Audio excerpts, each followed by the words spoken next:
Hey everyone, welcome back to Camp in a Box. Today we're going to make a portrait of one of our father figures so we can give it to them on Father's Day. Let's get started.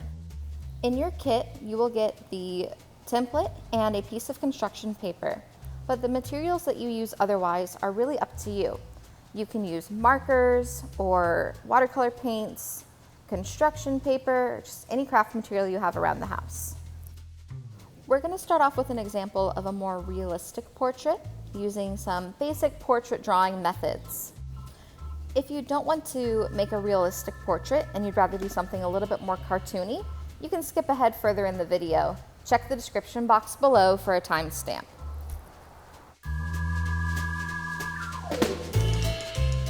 We're going to start off by drawing some guiding lines. So you should draw a line straight down the middle of your face, as well as one in the middle of the head, and then 2 lines from the tops of the ears and the bottoms of the ears.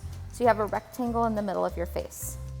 From here, you're going to want to draw 5 almond or oval shapes on your middle line in your rectangle, with one starting in the middle and then putting 2 of those oval shapes on either side of your middle oval. Believe it or not, these are going to become our eyes for our portrait. When you're drawing portraits in a more realistic sense, it's actually really handy to use the basic size of an eye to measure out where all of the features will go on your portrait. Erase the middle oval as well as the 2 outermost ovals, and the ovals that you have left will become the eyes of your portrait. Go ahead and redefine these shapes a little bit if they're not quite the shapes for the eyes that you want. Let's go ahead and do our nose next. So from the centermost point in your rectangle, draw an eye facing downwards. The bottom of that eye will be the tip of your nose. This is where having a picture of the person that you're drawing a portrait for comes in really handy, because everybody's nose looks a little bit different, just like everybody has different shaped eyes, they might have freckles, all that fun stuff. So reference a picture off to the side to make sure that you get the general shape and size of your person's nose correct.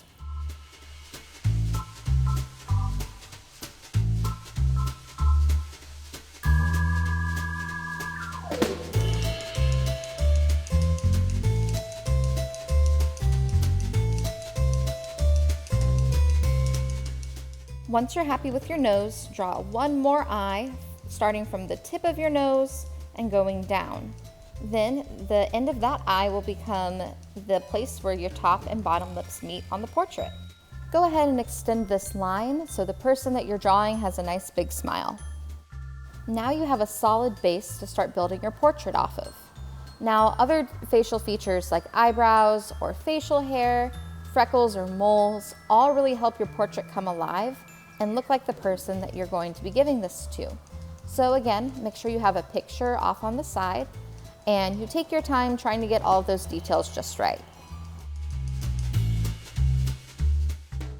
If the person that you're drawing has a beard or other defining facial hair, the best way to start is to draw a basic outline of that person's beard and then go back in later during the shading process and add texture.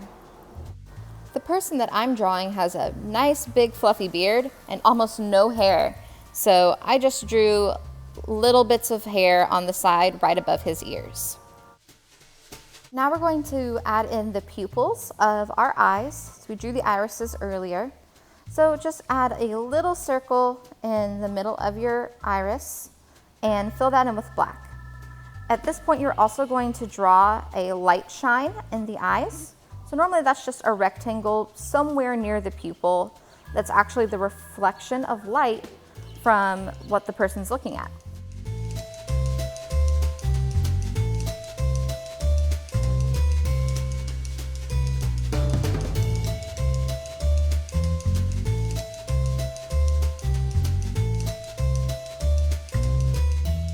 The person that I'm drawing has glasses, so the best way to start is to draw the 2 little nose pads and then work out the basic shape of the glasses from there. So my person's glasses are kind of rectangular shaped, so just draw whatever shape their glasses are around the eyes and then add the frame on top of that first shape. That way you make sure that the eye isn't covered up by the glasses frames. Now it's time to start adding texture. So for the beard, mustache, and the eyebrows, I just drew a series of parallel lines to represent the hairs. You can also fill in the eyes at this point as well. The lower half of the eyes should be a light gray, while the top half of the eyes is a dark gray. I added worry lines and a couple of age spots to the head of my person as well. Now you just need to draw on clothes and your realistic portrait is done. Of course, if you have things like fine-tipped markers or colored pencils that you really like using, you can always outline your basic shapes and repeat these same processes with your colored pencils or your markers. So your portrait actually has some color.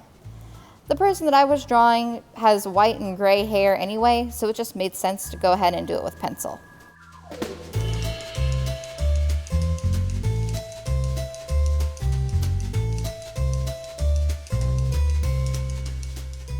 Now we're going to do a portrait that focuses a little bit more on shapes and colors. Start off by drawing your two eyes and the basic shape of your nose. You could just draw a triangle when it comes to the nose, or you could draw something that looks a little bit like a squash. Just take a look at the reference photo that you have off to the side and try to figure out what basic shape that person's nose is. Then you can draw a line for their mouth. And then if they have any facial hair, like a beard or a mustache, you can draw those basic shapes as well. Once you have all of the features drawn onto your portrait, go ahead and grab either a pen or a fine tip marker and start outlining all of the lines that you just drew. That way, we are able to make the colors pop from the background when we add them in later. I didn't have a marker that matched the color of my person's skin tone, but I had plenty of other colors to work with, so I had fun experimenting. My person is almost always sunburnt, and they have worry lines and a couple of age spots on their forehead, so I went ahead and added color for those. Then their beard is pretty white, but obviously I didn't have a white marker, so I used blue to highlight the different hairs in his beard. Once I was done coloring the face, I went ahead and drew on a simple shirt and used green to fill it in. Now your kit does come with construction paper if you want to make a card for the person you're giving the portrait to. But if you already have a card, you can use this construction paper to add extra elements to the portrait. I decided that I was going to try to make a baseball hat for the person I was drawing.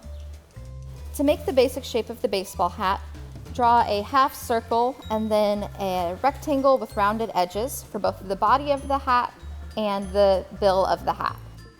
Then you can go ahead and decorate the body of the hat however you'd like.